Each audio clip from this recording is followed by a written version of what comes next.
A qualified person received the blood and handed it to a disqualified person. He should return. Wait. That's the previous ones. Let's go back to yesterday's chazara, which is Vav Gimel.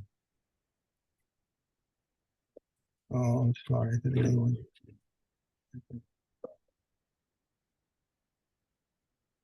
What happened? Okay. Okay, all right, here we are, right. Okay. Okay.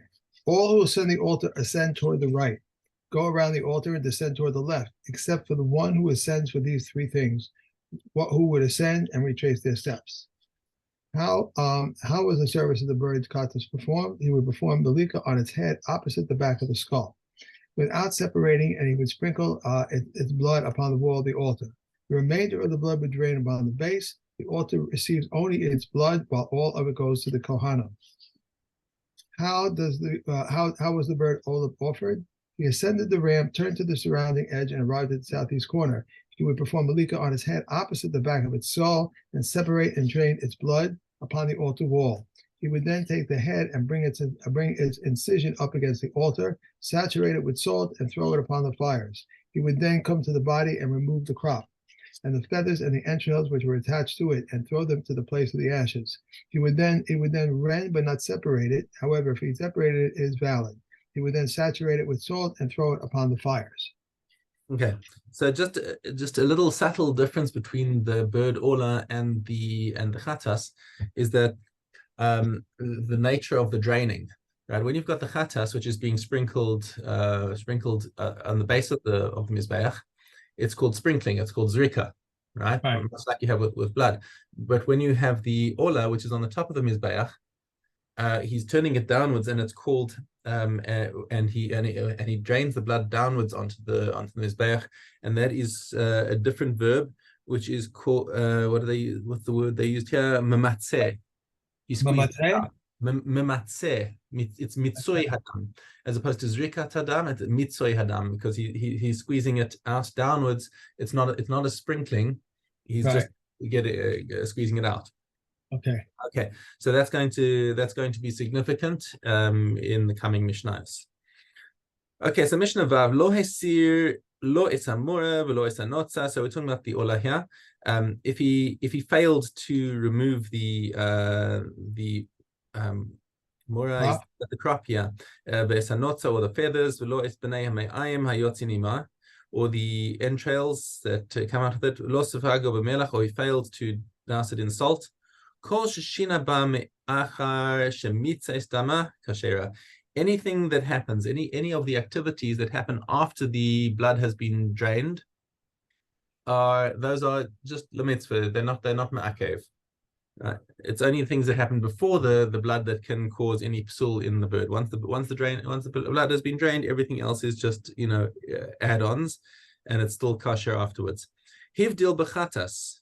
What happens if you got a chatasa off, which is supposed to say stay whole? If he divided the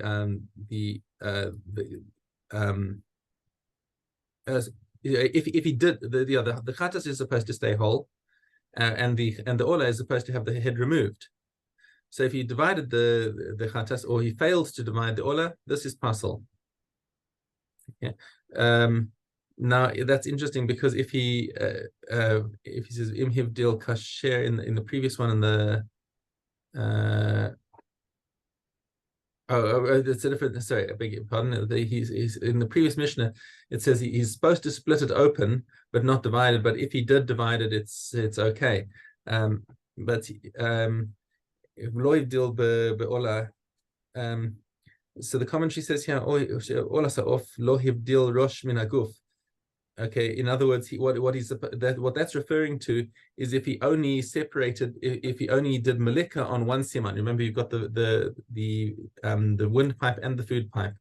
That just okay. If he only did one, that's pasul. Now, normally, when you're shechting a chicken, you only need to do one. If you're doing shchita outside for regular chulin meat, you only need to do one siman on a bird. For an animal, the shechita has to be the majority of two simanim. but for a bird, it only has to be one. But when it comes to Malika, it has to be both. Okay. And these are things that happened before the squeezing of the blood, obviously. So if he did these things wrong, then this is pasul. Mitzad dam harosh, velo mitzad dam haguf. So if he squeezed out the blood from the head of the ola, but he didn't squeeze out the body, that's pasul, because the most of the blood is coming from the body. Mitzad dam haguf, velo mitzad dam harosh, kashera. If he squeezed out the blood from the body, this is okay, because that's the majority of the blood, and he's done the job. So if you and I'm not it's probably not so posh to squeeze things out of the head anyway, because you've got a skull there, makes it a little more difficult. You said they have to squeeze on the ola. They have to do two. You can't. They have to do two. The chicken is one. Is there an order in which they have to do it? Do they have to do one first and the other one, or it doesn't matter? No. Okay. Okay. Zion Chatas of Shemalaka Shelo Lishma. Now, what this Mishnah is parallel to what we learned in the previous parak with the behemoths about when you did something lishma, and it's also going to get into pigul and chutz limkomo. Okay, so chatas of shemalaka shelo lishma, again, it's because it's a chatas. That's the one thing that's different. That's the different one, right? We said in regular Zevachim that another korban, any korban that's shechted, or any of the avodas is done shelo lishma, it's still kosher, but it doesn't fulfill the obligation of the owner, except for the chatas and the pesach. Now, obviously, a pesach can't be a bird, so when it comes to birds, we're just talking about the chatas. Okay, so the chatas of shemalaka shelo lishma, he did malika for the wrong thought. He had in mind that this is going to be an ola. Or mitzadama shelo lishma, or he squeezed out its blood shelo lishma, or lishma v'shelo lishma, or he did it partially lishma and partially shelo lishma, or partially shelo lishma and lishma. This is pasul, because this is talking about a chatas. Now, another subtle thing you just got to notice between the difference between the animal korban and the bird korban is that with the animal korban there are 4 avodas where your intention can be ma'akev. Right, we've got the shchita, kabbalah sadam, the holacha, and the zrika. The bird, since the malika is done right next to the mizbeach, and the blood doesn't go into a kli, it just goes straight from the bird onto the mizbeach. So you've lost 2 stages over here. The only 2 stages that we've got is the malika, parallel to the shchita, and the natinas adam, putting the blood. So those are the only things that we'll talk about in these mishnayos, is the malika and the mitzoy adam. Ola sa'of. Now, what happens if it's an ola and he does it shelo lishma? It's kashera ubilvad shelo al salabalim, but it doesn't fulfill the owner's obligation, so it can still be put on the mizbeach, but the owner's got to bring something else. Echad chatas sa'of, echad ola sa'of. Now, it doesn't make any difference whether it's a chatas or an ola. Shemalakan v'shilimitza daman. He did the malika, or he did the mitzvah of the dam, with having in mind the intention to eat something that's normally eaten, or to burn something that's normally burned, chutz limkomo, outside the place that it's supposed to be eaten or thrown. Pasul v'ein bo kares. So the korban is pasul, but there's no kares for eating it. Chutz lizmano, but if it's outside the time, pigul v'chayvin alav kares. So once again, just like with a korban of a behemoth, we have a din of pigul by the birds. But once again, we have that condition of the matir has to be brought in a kosher way. We've seen this idea before. How is it that the matir is brought in the right way? Malak b'shtika or mitzadam shechut lizmano, or malak chutz lizmano umitzadam b'shtika. He did one action chutz lizmano, and the other one he did without saying anything. That's without thinking anything. That's considered full-on pigul. Or shemalak or mitzadam chutz lizmano. Or he did both of them, thinking chutz lizmano. That's where the matir was brought properly, except for the intention of chutz lizmano. Ketzad lo karva matir k'mitzvaso. How is, and what's the converse? Malach chutz limkomo mitzah hadam chutz lizmano. He did the malika thinking of outside the place, and the mitzvah thinking of outside the time, or vice versa. Or shemalach chutz lizmano mitzvah hadam chutz limkomo. Or shemalach mitzvah hadam chutz limkomo. Or he thought about, he did both of them thinking about chutz limkomo. In all of these cases, it's pasul, but there's no kares. Chat hasa'of shemalaka shelo lishma. Now, if he did the chat hasa'of with malika that was, and he was thinking of it shelo lishma, umitzah dama chutz lizmana, and he did the mitzvah, the squeezing, thinking of chutz lizman, or vice versa, or shemalaka chutz lizmana mitzah dama shelo lishma, or shemalaka o mitzah dama shelo lishma, or he did both of them thinking this is an ola. Zehu she'lo karav hamatir k'mitzvah. This is where we said the matir was not brought correctly, and therefore there is no pigul. Lechol kazayis b'chutz v'kazayis lemachar. If he was thinking of eating a kazayis outside and a kazayis tomorrow, or kazayis lemachar v'kazayis lechutz, kachatzi zayis b'chutz kachatzi zayis lemachar. He was thinking half of a zayis outside and half a zayis tomorrow. Kachatzi zayis lemachar, kachatzi zayis b'chutz, or vice versa.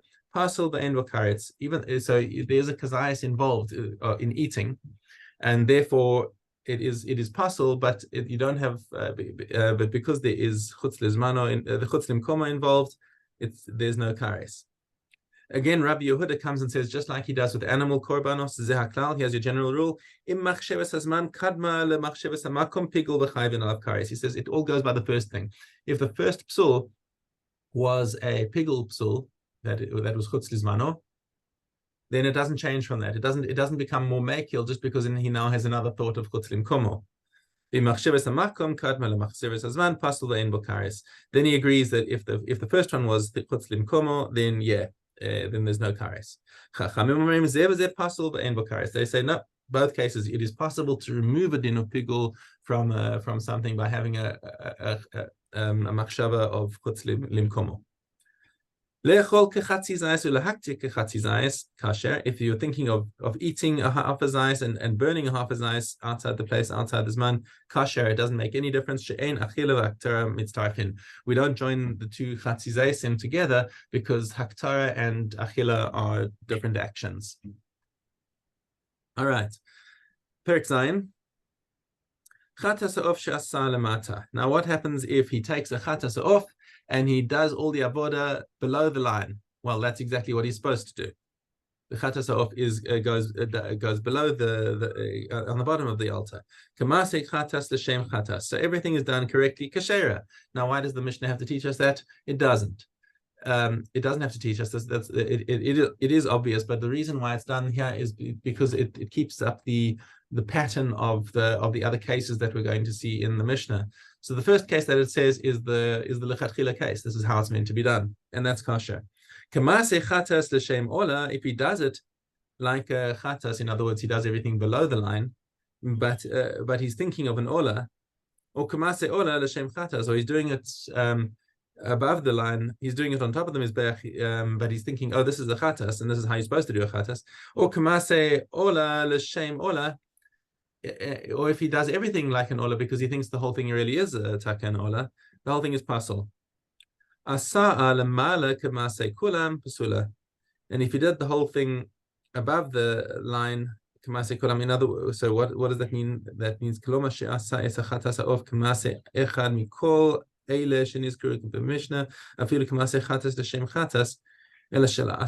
even if he did everything thinking that this is a chatas and he did it a mala, the whole thing is pasul. But it's only pasul. So Kahati clarifies that all of this here that we say that it's pasul is only for achila. If he had in mind that this was a chatas, and the Kohen just got confused as to what's the correct avodah for a chatas. He says, I know this is a chatas, but I mean chatas you do at the top of the mizbeach, right? And the other Kohanim look at him and say, no, you're supposed to do the chatas below. And he's like, oh no. So what does that do? That pasul means it's pasul for the Kohanim to eat. They're not allowed to eat it. But the owner, because there was no machshava that changed it from being a chatas, he's actually yotzei. So he does not have to bring another chatas. It's just that the Kohanim don't eat it. And that's a psak that's brought in Tosfos, just for your information, which is an interesting situation. Because normally, like we say, if the chatas is messed up, then the chatas is messed up, and you've got to bring another one. But in this particular case, it's just because the kohen did the wrong type of avoda. But tachlis, the bird had a melika done. The bird had its blood thrown on the mizbeach. Okay, it's he's been yotze. I have to go over these two Mishnayos over here. Yeah, it's tricky stuff, and it's difficult, particularly because it's not Lamase. We don't do, we don't we can't do these things in reality. Right. Okay, you can go back to Gimel base. If a qualified person received the blood and handed it to a disqualified person, he should return it to the qualified person. If he received the blood with his right hand and put it in his left hand, he should return it to his right hand. If he received it in a sacred vessel and poured it into a non-sacred vessel, he should pour it back into the sacred vessel. If he spilled it from the vessel onto the floor and gathered it up, it is valid. If he applied to the ramp and not opposite the altar base, or he applied that which should be applied to the lower part of the altar above, or that which should be applied to the upper altar below, or he applied that which should be applied within the sanctuary on the outside, or that which should be applied to the outside within it. And if there's just yet some lifeblood, the qualified person should again receive blood. If one slaughters a sacrifice with the intent to eat something which is not meant to be eaten, or to burn upon the altar something which is not meant to be burnt, it is valid. If Eliezer invalidates it, if the intent was to eat something which was meant to be eaten, or to burn upon the altar something which was meant to be burnt, but less than an olive's volume, it is valid. If the intent was to eat half an olive's volume and to burn upon the altar half of an olive's volume, it is valid that eating and burnt altering are not combined. If one slaughters a sacrifice with the intent to eat an olive's volume of the hide, the gravy, the sediment, the flavor of shreds, the bones, the gizzard, the hooves, or the horns beyond this time or outside in its place, it is valid, and one is not liable to regard them to pigol, noser, or tummy. Okay. Avos. Gimel Ted Vav. Everything. Yud base. Huh? Oh, you're right. Sorry, beg your pardon. You are right. Just Tisvav. Everything is known, permission is granted, and the world is judged with goodness, but everything is in accordance with the abundance of deeds. He used to say everything is given with a guarantor, and a net is spread over all the living. The shop is open, the merchant extends credit, the ledger is open, and the hand writes. Whoever wishes to borrow may. Elazar ben Azariah says that there is no Torah, there is no proper conduct. And if there's no proper conduct, there is no Torah. If there is no wisdom, there is no fear of God. And if there is no fear of God, there is no wisdom. If there is no understanding, there is no knowledge. And if there is no knowledge, there is no understanding. If there is no flour, there is no Torah. If there is no Torah, there is no flour. He used to say, anyone whose wisdom exceeds his actions, to what is he likened? To a tree whose branches are numerous, but whose roots are few. Then the wind comes and uproots it and turns it upside down, as it is stated. He will be like a lone tree in the desert, but will not see when goodness comes. It dwells in parched lands, in the wilderness, in a salty, uninhabited land. And one whose actions exceed his wisdom, to what is it likened? To a tree whose branches are few, but whose roots are numerous. Even if all the winds in the world were to come and blow against it, they could not budge it from its place. As it is stated, he will be like a tree planted near water, which spreads out its roots along a brook, and does not see when he comes, whose foliage is ever fresh. They will not worry in a year of drought, and will not stop producing fruit. Okay, Sanhedrin. We have one more tomorrow. Then where are we going after this? Obviously, so continuing with it, or Obviously, of course, yeah. It's the second volume. Sure. Okay. We're Makos. No, Sanhedrin, first Sanhedrin, and then Makos. Okay. Hey. A false prophet is one who prophesies concerning that which he did not hear, but that which he was not said to him. If he is executed he is executed at the hands of man. But one who suppresses his prophecy and who disregards the words of the prophet, and a prophet who transgresses his own words, are executed at the hands of heaven, as it is stated, I shall demand it from him. One who prophesies the name of a strange god and says, thus said the strange god, is liable even though he conforms with the law to make tummy that which is tummy, or to render tahor that which is tahor. One who commits adultery once she has entered the domain of the husband for marriage, even if she has not yet conjugal relations, one who cohabitates with her is strangled. The zonin and witnesses, the daughter of a Kohen, and the one who cohabitated with her, for all zonin and witnesses of answered that death, except for the zonin and witnesses of the daughter of a Kohen and the man who cohabitated with her. Okay. Hey, Hadron alach Maseches Sanhedrin. Marcos Aleph. How are witnesses punished for Hazama? We testify regarding so-and-so that he is the son of a divorcee or the son of a kalutza.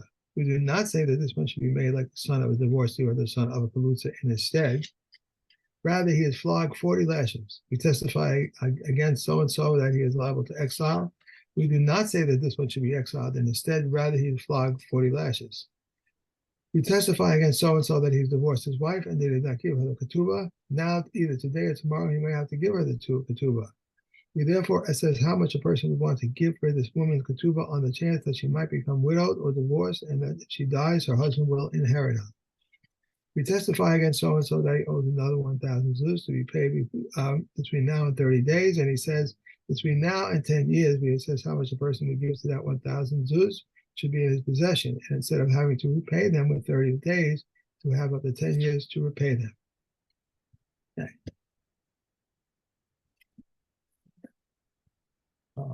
Tubas chet. Okay. Yeah. He shall not say to her, your ketubah is lying on the table. Rather, all his property is surety for the ketubah. Likewise, a man shall not say to his wife, your ketubah is lying on the table. Rather, all his property is surety for a ketubah. If he divorced her, she is entitled only to a ketubah, and if he married her, she is like all other women, she is entitled only to a ketubah. If one writes to his wife, I have neither right nor claim to your property, he may nevertheless enjoy the usfruk during her lifetime. If she dies, he inherits her. If so, why did he write to her? I have neither right nor claim to your property. That is, if she sold it or gave it away, the act is valid. If he wrote to her, I have neither right nor claim to your property or its usfruk, he does not enjoy the usfruk during her lifetime. But if he dies, he inherits her. Rabbi Yehuda says he may always enjoy the usfruk of the produce unless he writes to her, I have neither right nor claim to your property or its produce or the usfruk of your produce forever. If he wrote to her, I have neither right or claim to your property or its produce or the usfruk of your produce during your lifetime, and after your death, he does not enjoy the usfruk during her lifetime, and if she dies, he does not inherit her. Rabbi Hashem Gamil says if she dies, he inherits her because she stipulated on what is written in the Torah, and whoever stipulates on what is written in the Torah, his stipulation is void. If someone died and left a wife, a creditor, and heirs, and he has deposited on a loan in the possession of others, the Torah says they shall be given to the weakest among them. Rabbi Kiva says no clemency is shown in judgment. Rather, it shall be given to the heirs, for they have all require an oath, where the heirs do not require an oath. Right. And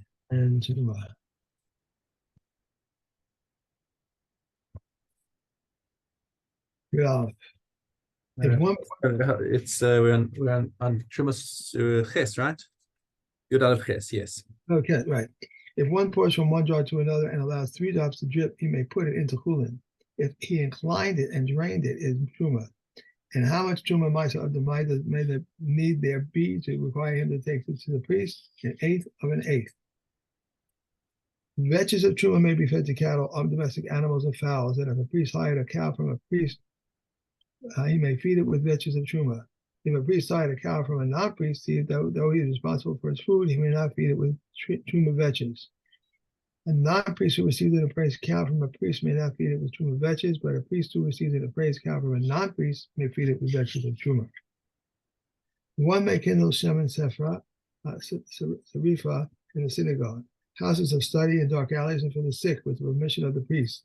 If the daughter of a non-priest who married a priest frequents her father's house, her father may kindle with her permission. One may kindle in a house where there is a feast, but not in a house of mourning. So says Rabbi Yehuda. Rabbi Yossi says in a house of mourning, but not in a house where there is a feast, the mayor forbids it in either place, and Rabbi Shimon permits it in either place. And tomorrow is Masras. Okay. And we have probably